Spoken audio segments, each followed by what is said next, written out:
something that'll make you think twice about those stereotypes. It's the story of an unlikely rock band and how they've managed to transcend politics, culture, and religion, all in the name of music.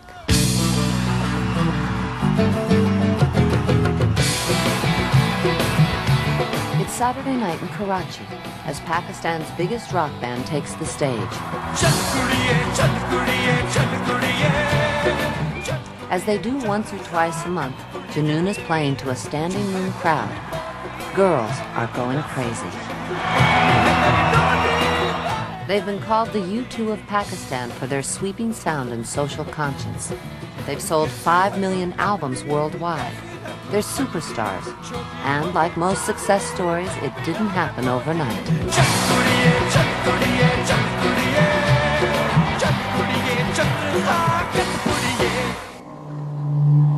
There's a saying in Pakistan that mass murderers have more respect than musicians. When I was growing up, it was basically the days of martial law. Famous general Ziaullah came and he stopped any sort of creative, artistic sort of movement just to please the fundamentalists. It was kind of frustrating.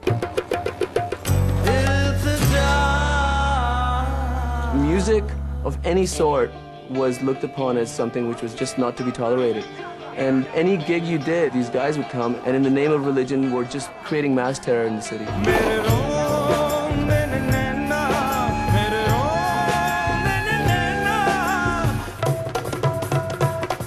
During the 80s, the U.S. government gave arms to Muslim rebels fighting the Soviet army in Afghanistan. Along with the guns came a flood of American pop culture. You see, even in the Coca-Cola.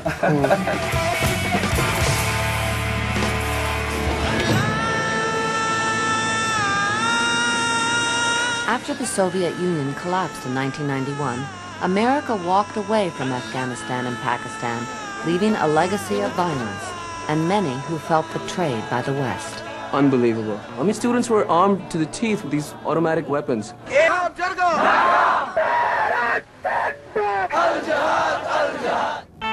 That anger spawned Osama bin Laden and the Taliban, but it also inspired musicians Salman Ahmed and Ali Azmat to offer an alternative. The first political statement that I made was that I got a rock band together. They called themselves Junoon, meaning passion.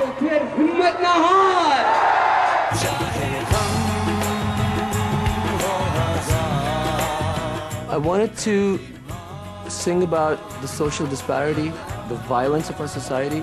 I wanted to articulate those issues through music. Newspapers can't do it. The state television was controlled. Music was one way to subvert all that and reach people's souls. Salman, who had lived in America as a teenager, asked his high school friend Brian O'Connell to come join Pakistan's one and only rock and roll band.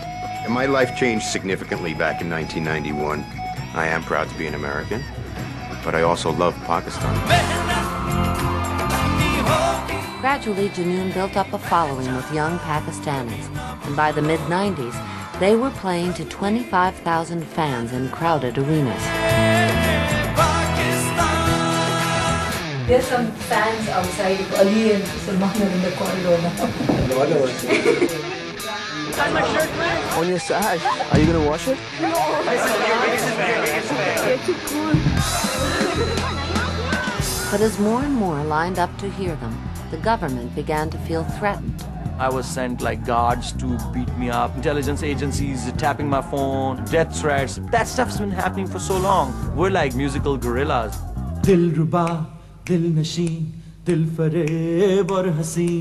Salman wrote a song titled Ehtisab, which translates into accountability.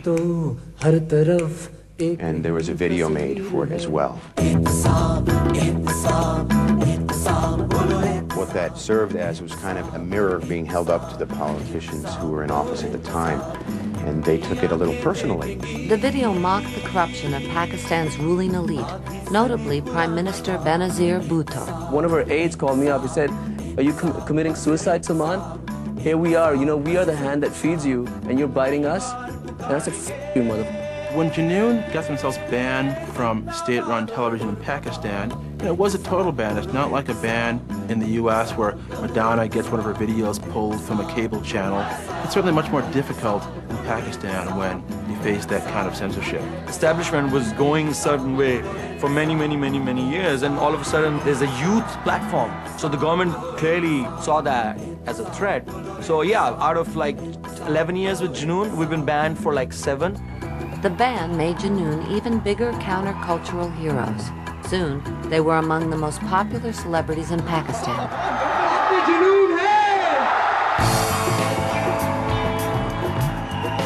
70 million kids just went totally crazy when they saw rock concerts starting to take place. When you're 20, 21 years old, and you have girls who are going crazy for you, you go through this sort of, I'm a god, you know, I'm a legend in my own mind sort of a thing. Junoon's message of peace and tolerance also resonated in neighboring India. But there was a problem. The two countries, mortal enemies for more than 50 years, were now pointing nuclear weapons at each other. We're gonna go to Delhi, so it's gonna be quite an interesting ride. The West and the East, and the twain shall never meet. Man, the government's gonna freak out, man, freak out! 1 foot in each country. Junoon's impact in India was so great that on the nation's 1998 V Music Awards, they beat out global superstars the Backstreet Boys and Prodigy for the Best International Group Award. And the winner is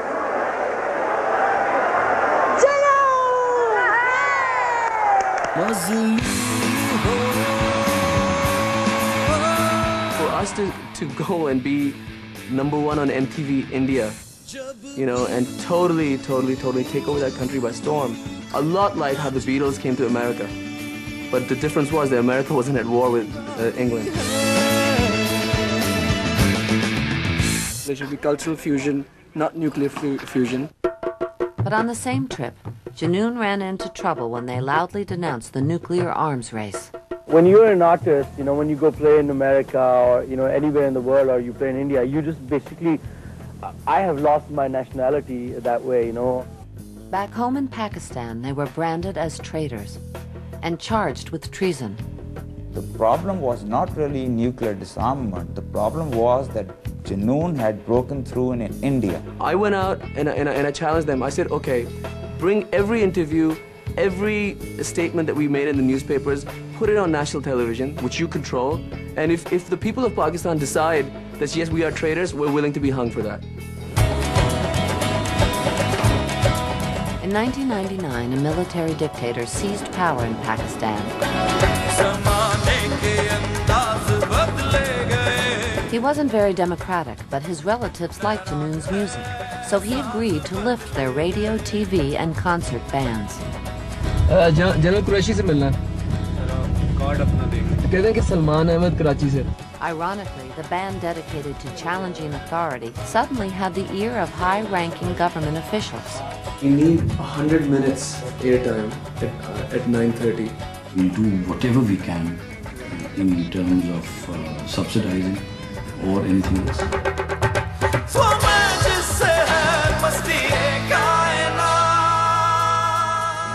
But after September 11th, being a rock star suddenly wasn't the best job to have in Pakistan.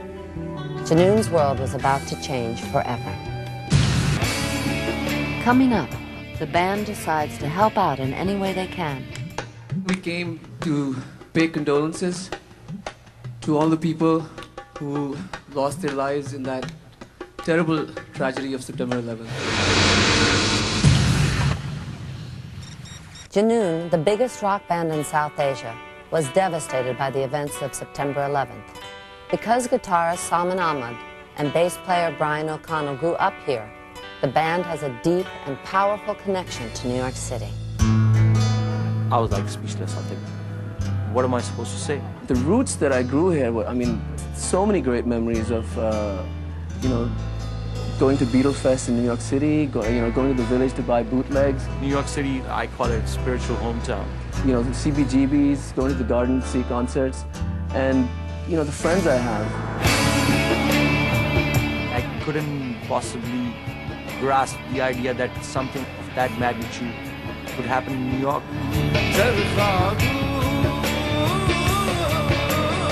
My brother-in-law is a New York City fireman, and he lost a lot of his colleagues in the rescue attempts. They were the first people down there, and they were the first people to go. As the world splits between East and West, the band members feel caught in the middle. In addition to the planes who were hijacked and the innocent victims, my religion was hijacked by these terrorists. And these terrorists only bow to the gods of hate, fanaticism, and bigotry. So it pisses me off.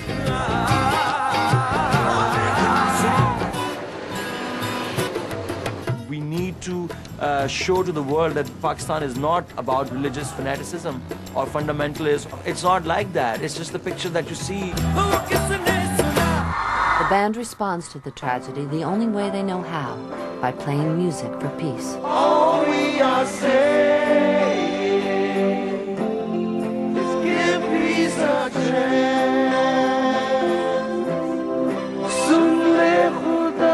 On October 9th, John Lennon's birthday, Junoon plays a benefit concert for Afghan refugees in Islamabad. For me, the inspiration was John Lennon and the Beatles, who, through their music, they shaped society. It was a rebellion, and that's what I believed in. You know, that music is the most subversive force on the face of the earth.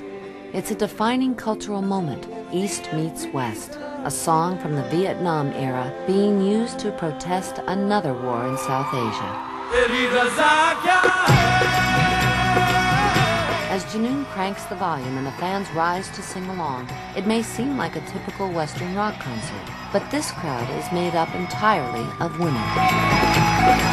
In Pakistan, public gender mixing is seen as offensive, so to reach many of their fans, Junoon frequently performs at women's colleges.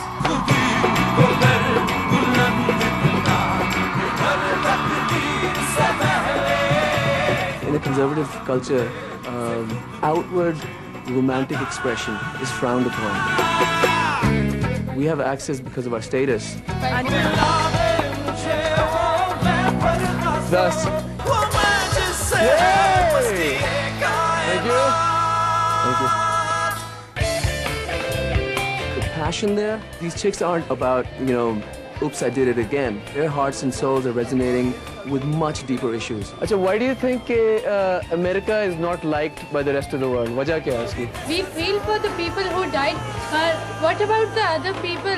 They don't think about others. All they think about is themselves. When the band decides to perform in New York to help the World Trade Center victims, many of their mainstream Muslim fans feel betrayed. I put up on my website that we're doing a fundraiser for the terrorist attacks in New York. And because of the hate crimes happening against Muslims, a lot of Junoonis were offended by the fact that why do you want to go and help them? There's death threats on the phone every once in a while. People do not understand the value of human life, the value of freedom. In late October, amid a flurry of death threats and anti-Muslim hate crimes, the band heads to New York. Right now, people are just like real quiet. The vibe is very, very cold, and that's very discouraging for me because it just breaks my heart. Once again, Junoon is caught in the middle, despising Osama bin Laden and the terrorists, but also resenting the way Muslims are portrayed in the American media. Not surprisingly, the outspoken Salman soon finds himself on TV defending his culture. It's a war against fundamentalist Islam. Oh, excuse me. Now, I have something against fundamentalism. The reason I want to say this to you is because somebody like me won't be on this show that often. Prayer, charity, fasting, and the pilgrimage, that's fundamentalism. Okay. All right. I'm using it in the sense that we here in America think of Islamic fundamentalism, which is the portion of that religion which says fly planes into buildings. Okay? And that's what I'm talking about. So you call it what you want. I admire him a lot for doing that show because obviously he was on with 4 Westerners. I believe Sal is delusional.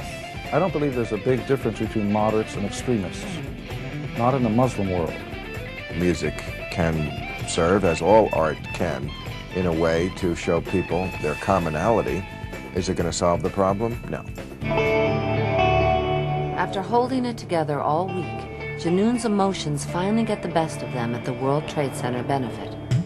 We came to pay condolences to all the people who lost their lives in that terrible tragedy of September 11th. And I think, in addition to that, this is a way to soothe our own wounds. We really have been torn apart, watching this tragedy from 10,000 miles away. The song loosely translates into the line, ashes to ashes, dust to dust.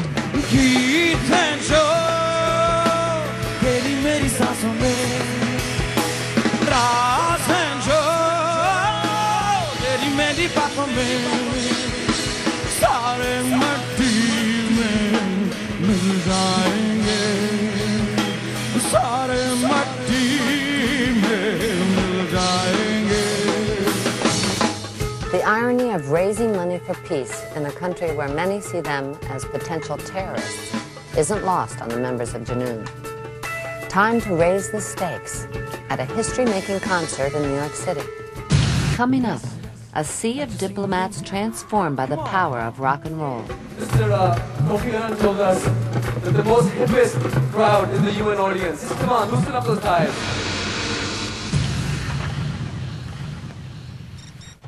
Success hasn't come easy for the Pakistani rock band Junoon. They've been criticized by Muslim fundamentalists for playing allegedly blasphemous music, and they've been banned twice by their own government for their views on corruption and nuclear disarmament. Despite all that, over the past decade, they've managed to build a global following. At a 1998 show in New York, thousands of fans mobbed the stage, turning Central Park into a temporary Pakistani den.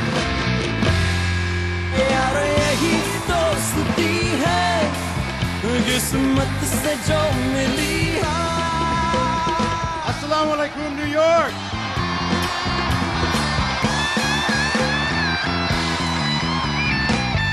Pakistan represent every time. Peace. But after the events of September 11th, many in the West now view all Muslims with suspicion. Wait, let me get this right. You mean to tell me that terrorists are Muslims and Arabs? Well, yeah, that's who they are. Junoon decides to make an unprecedented statement of global unity by performing on the world's only truly neutral stage. The song is about love. I'm here at the UN on UN Day and gonna go meet Mr. Shashi Tharoor. On October 27th, they become the first rock band to play a concert at the UN General Assembly Hall. Shashi, is it true this is the first time there's a rock concert at the UN? First rock concert. Kofi Annan will be